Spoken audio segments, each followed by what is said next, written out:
Tout a commencé par un meurtre. Un meurtre accidentel, mais un meurtre tout de même.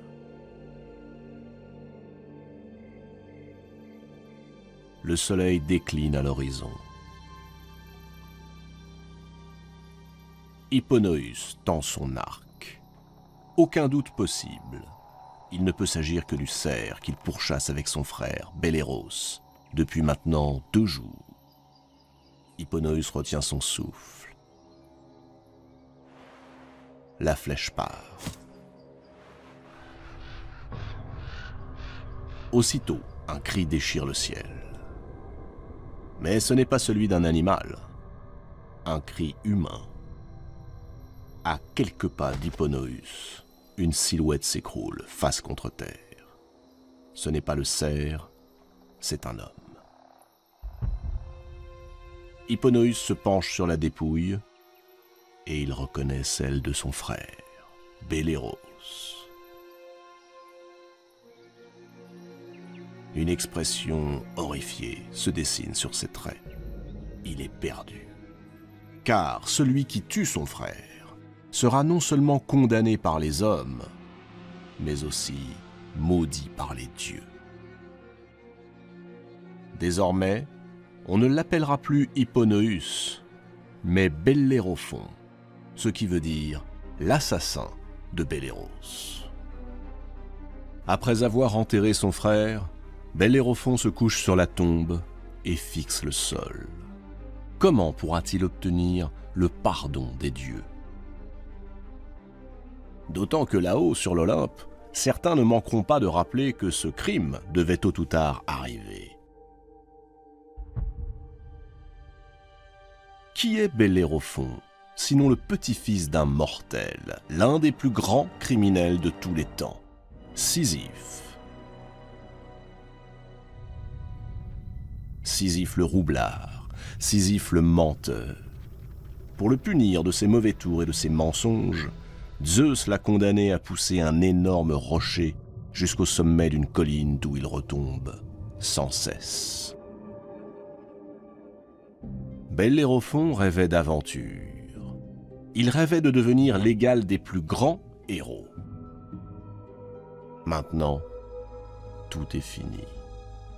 Il ne lui reste que l'exil. Bellérophon regarde une dernière fois les murailles de Corinthe, la ville où il est né. Cette ville où règne son père Glaucos, cette ville dont il est prince. Il sait que les portes lui sont désormais fermées.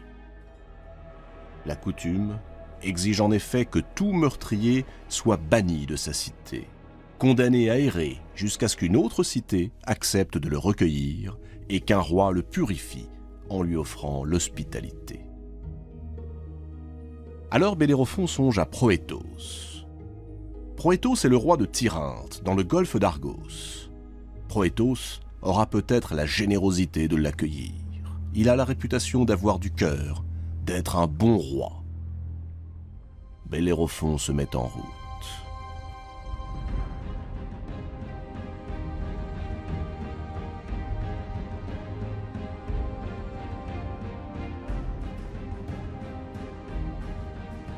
Ému par le récit que lui fait Bellérophon de la tragédie qui l'a frappé, Proétos lui offre en effet de résider dans son palais. Il le présente à tous les personnages de la cour. Parmi eux, la reine Sténébé. Sans le savoir, Proétos vient d'écrire le premier acte d'une tragédie plus grande encore. Une nuit, tandis que Bellérophon est endormi, la porte s'ouvre. Une silhouette traverse la pièce et se glisse dans son lit. C'est la reine, Sténébé. Bellérophon sursaute. La reine lui déclare sa flamme, le couvre de baisers. Elle l'aime. Elle l'a aimé dès le premier instant. Le malheureux jeune homme est affolé. La reine Sténébé revient vers lui, tente de l'enlacer. Bellérophon est indigné. Pas question pour lui de trahir l'hospitalité de Proétos. Il exige de Sténébé qu'elle quitte la chambre et le laisse tranquille. Humiliée, la reine se retire. Son regard est noir, et on devine qu'elle n'en restera pas là.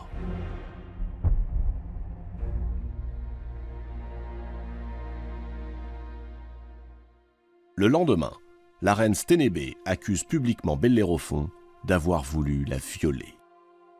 Le jeune homme abonnier tout l'accable.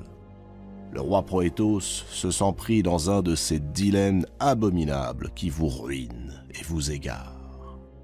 Il ne peut laisser passer l'outrage. Il ne peut non plus se résoudre à tuer son hôte de ses propres mains. Ce serait contraire aux lois sacrées de l'hospitalité. S'il venait à les enfreindre, il s'attirerait sur le champ le courroux des divinités infernales. Alors lui vient une idée. Proétos prie Bellérophon d'aller porter un message à son beau-père, Iobatès, le roi de Lycie. Heureux de s'en tirer à si bon compte, le jeune homme accepte. Il est loin de se douter qu'il vient de signer son arrêt de mort. Quand il arrive à la cour du roi Iobatès, Bellérophon est reçu avec bienveillance. Les 9 premiers jours se passent en fêtes et en festins. Ce n'est qu'au 10e jour que Iobatès se décide à décacheter le pli dont Bellérophon est porteur. Ce qu'il y découvre le plonge dans le plus cruel embarras. Proétos a écrit ceci. « Je te prie d'ôter de ce monde le porteur de cette lettre. Il a essayé de violer ta fille, qui est aussi ma femme. » Mais à son tour, et pour les mêmes raisons que son gendre, Iobatès répugne à châtier Bellérophon. On ne peut tuer un hôte sans offenser les dieux.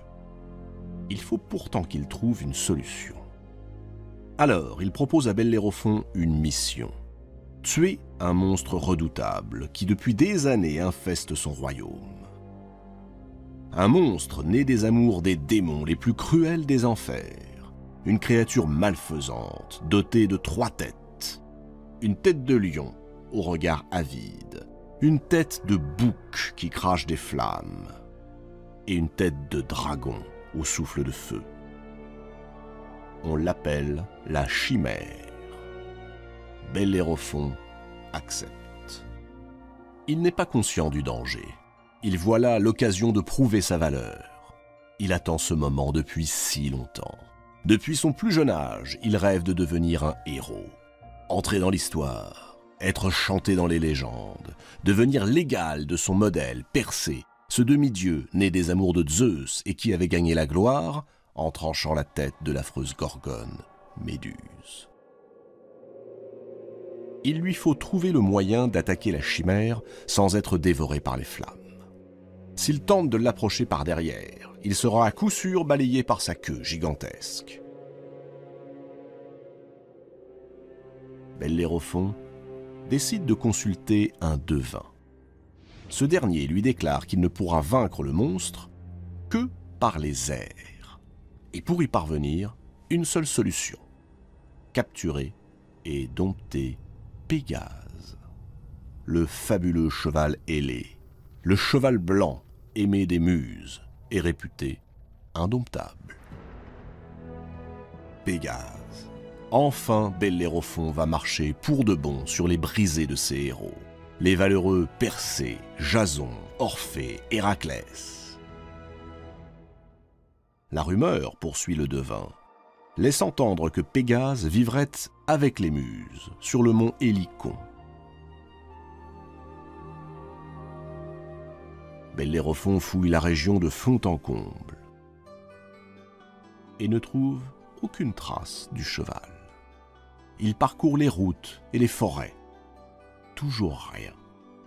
Finalement, un matin, ses pas le conduisent vers le temple d'Athéna. Épuisé, il se laisse choir au pied d'une colonne et s'endort. C'est souvent lorsque les mortels sont pris dans les mailles du sommeil que les dieux viennent leur parler.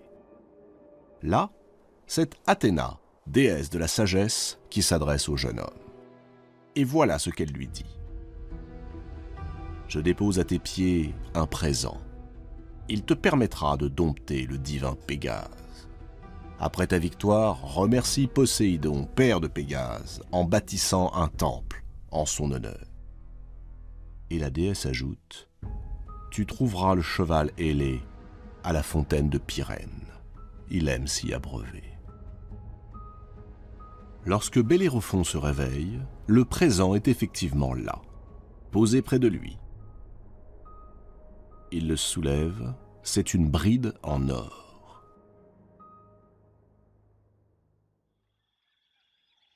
Bellérophon reprend la route vers le lieu indiqué par la déesse, la fontaine de Pyrène. C'est une fontaine magique dont on dit qu'elle serait née des larmes de Pyrène, la fille du fleuve Asopos, pleurant la mort de son fils, involontairement tué par la déesse Artémis. Athéna avait raison, Pégase est bien là.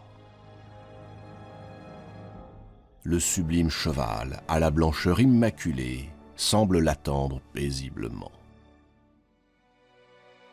Bellérophon s'avance, lui passe avec précaution la bride d'or, et après un court temps d'hésitation, il l'enfourche. Aussitôt Pégase se cabre, et dans un hennissement qui fait trembler les arbres, s'élance vers le ciel. Il vole, il s'élève par-dessus les nuages. Formidable coursier. Bellérophon le laisse aller librement. Pégase emmène le jeune protégé d'Athéna vers l'antre de la chimère. Après avoir survolé monts et collines, Pégase entame un large cercle. La silhouette effrayante de la chimère vient d'apparaître. Pégase pique droit sur le monstre. Bellérophon dégaine son arc, décoche ses flèches, tandis que le cheval pilonne le crâne de la chimère de ses sabots. Hélas, rien n'y fait. La bête semble indestructible. Les flèches se brisent comme du verre sur sa carapace. Alors, inspiré une fois de plus par Athéna, Bellérophon fixe un morceau de plomb à la pointe de sa lance. Quand à nouveau Pégase se précipite vers la chimère, Bellérophon enfonce sa lance dans la gueule de l'ignoble créature. La chimère se met à cracher le feu, mais ce feu fait fondre le plomb qui coule dans sa gorge et la consume de l'intérieur.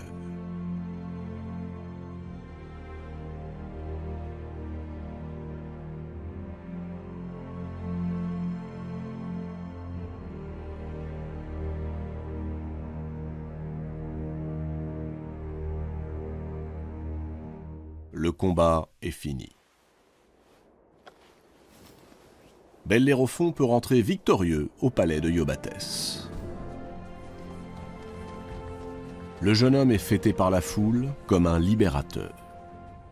Mais curieusement, le roi Iobatès, lui, ne manifeste aucune joie, ni honneur, ni remerciement.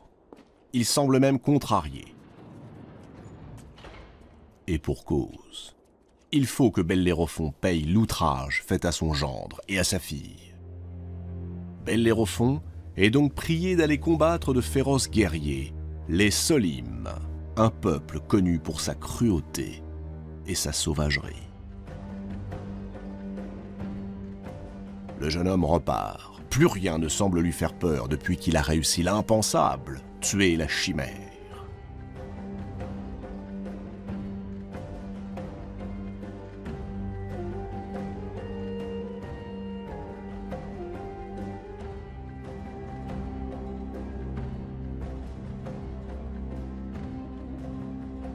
Là encore, avec l'aide du fidèle Pégase, Bellérophon parvient à exterminer les barbares. Il se retire en laissant derrière lui un champ de ruines et des cadavres par centaines. Iobatès est désemparé. Il commence même à s'interroger sur les véritables origines de ce jeune homme. Il est le fils de Glaucos, mais d'aucuns laissent entendre que son véritable père serait Poséidon, le maître des mers et des océans. Bellérophon serait donc de nature divine.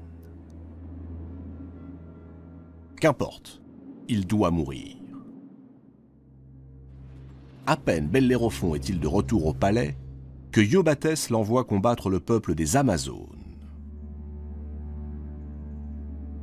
Les Amazones sont des femmes terribles, des guerrières qui terrorisent la population et sur lesquelles courent les pires légendes.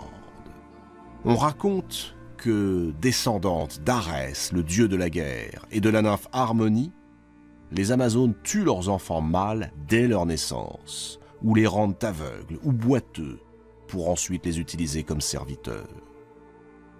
On dit aussi qu'elles coupent leur sein droit pour mieux tirer à l'arc, et qu'elles sont quasiment invincibles au combat.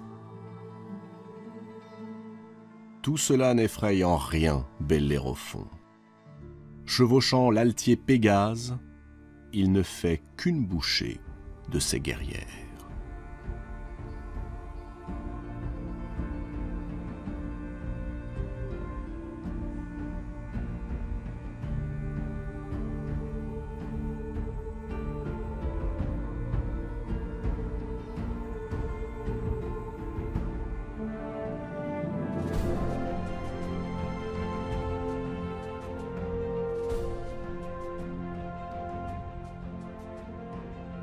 À son retour, le peuple de Lycie est en délire.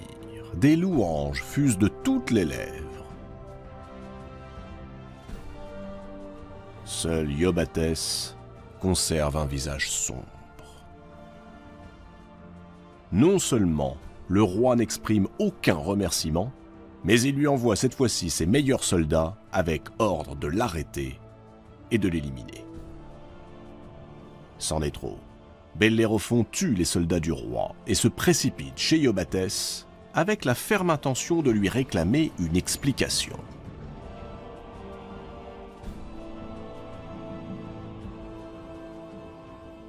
Iobatès rend les armes. Il est maintenant convaincu que Proétos a dû se tromper au sujet de la tentative de viol de Sténébé. Il montre à Bellérophon le message de Proétos qui ordonnait qu'il fût tué, et il s'incline humblement. Bellérophon est béni. Celui qui sait monter l'indomptable Pégase, celui qui peut vaincre la chimère, décimer les Solimes et bouter les Amazones hors du pays, celui-ci ne peut être que le fils d'un dieu. En lui coule, à n'en pas douter, le sang noble et puissant du divin Poséidon. Et Iobatès va plus loin. Pour prouver son admiration, il offre à Bellérophon sa propre fille en mariage, et il le désigne comme son successeur. La rumeur se répand aussitôt à travers toute la Grèce. Bellérophon est bien un demi-dieu, le fils du dieu Poséidon, le frère du grand Pégase.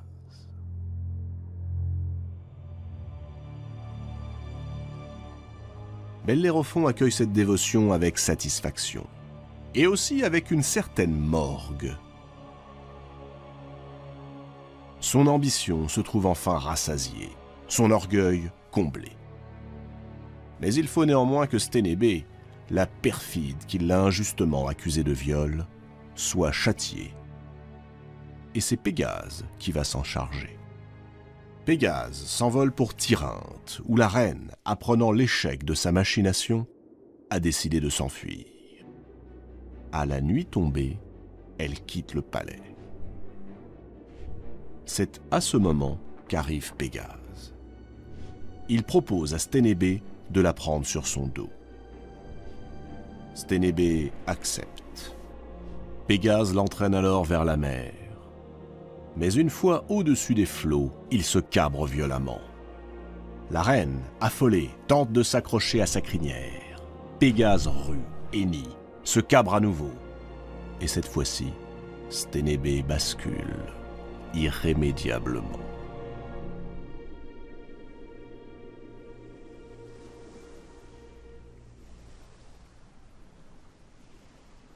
Bellérophon est enfin comblé. Son épouse, la fille du roi Iobatès, lui a donné 3 enfants, et il règne maintenant sur la Lycie. Pourtant, il va commettre une erreur fatale. Plus ses exploits sont mis sur le compte de sa parenté avec Poséidon, plus Bellérophon se sent rabaissé, humilié. Il finit par détester ce père divin qu'on lui impose et qui l'empêche d'être reconnu pour ce qu'il est, lui, Bellérophon. D'ailleurs, Bellérophon ne croit pas un mot de ces fariboles. Son père n'est pas, n'a jamais été un dieu. Pas plus Poséidon qu'Apollon ou Zeus. Son père est Glaucos, un mortel. Et lui, Bellérophon, ne doit ses succès qu'à sa propre adresse et à son propre courage.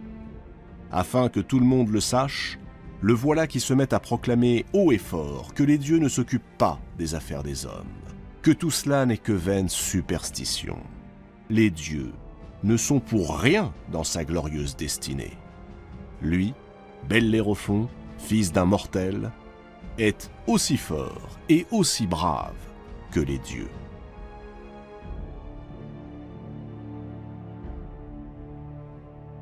Les prêtres tentent de le calmer. Ils le supplient de retirer ses paroles blasphématoires. Bellérophon entre alors dans une rage folle. Il saisit une masse et renverse une à une les colonnes du temple de Poséidon. « Les dieux ne sont rien, répète-t-il. J'ai triomphé seul. Seul, m'entendez-vous? Seul. »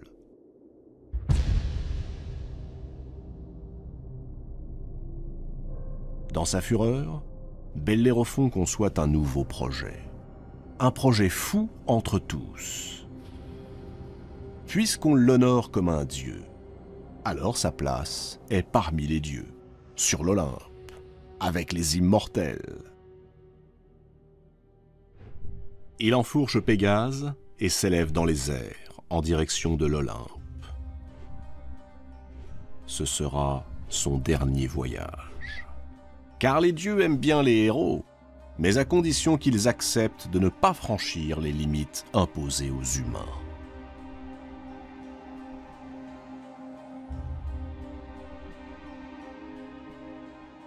À peine Pégase a-t-il pris son envol que Zeus sort de son palais. Il observe avec attention cet attelage qui se hisse jusqu'à lui. D'un claquement de doigts, il fait apparaître un taon. Un taon qu'il lance à l'attaque du magnifique et invincible cheval blanc. Le fidèle Pégase, excité par le taon de Zeus, s'emballe, virevolte, se cabre, et Bellérophon est désarçonné. La chute est vertigineuse. Le choc redoutable.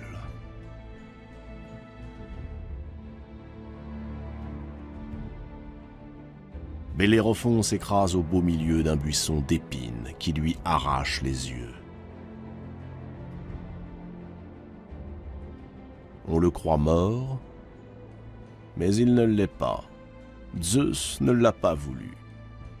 Le roi des dieux estime que la mort serait bien peu de chose au regard du péché d'orgueil commis par Bellérophon. Lorsque le jeune homme se relève, il est aveugle et il boite. Éperdu, hagard, il s'engage en claudiquant sur le premier chemin qui s'ouvre devant lui.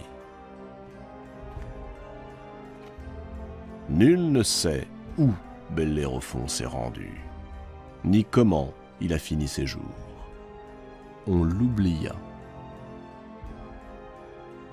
Et jusqu'à aujourd'hui, plus personne n'a entendu parler de celui qui voulut à tout prix rester dans les mémoires à l'égal des héros et osa se prétendre l'égal des dieux.